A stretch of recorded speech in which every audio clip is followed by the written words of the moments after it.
শূন্যতা। রায়হানের বাবা মা মারা গেছেন ঠিক 1 বছর হলো।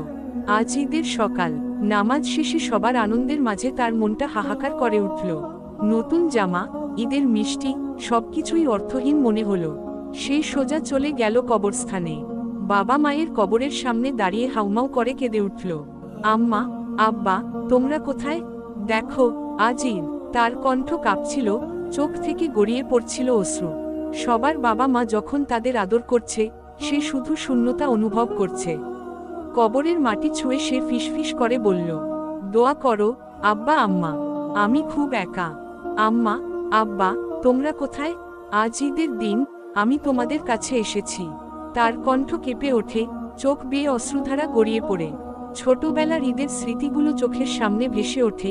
বাবার হাত ধরে ঈদের নামাজ পড়তে যাওয়া, মায়ের হাতে সেমাই খাওয়া, নতুন জামা পরে আনন্দ করা। আজ সব স্মৃতি শুধু বেদনার ভার বাড়ায়। নিঃশব্দে হাত তুলে দোয়া করে, আল্লাহ, আমার বাবা মাকে জান্নাত দিও। কবরের মাটি ছুঁয়ে শেষবারের মতো দীর্ঘশ্বাস ফেলে ফাহিম। চারপাশে আনন্দ, কিন্তু তার ঈদ শূন্যতায় ঢাকা।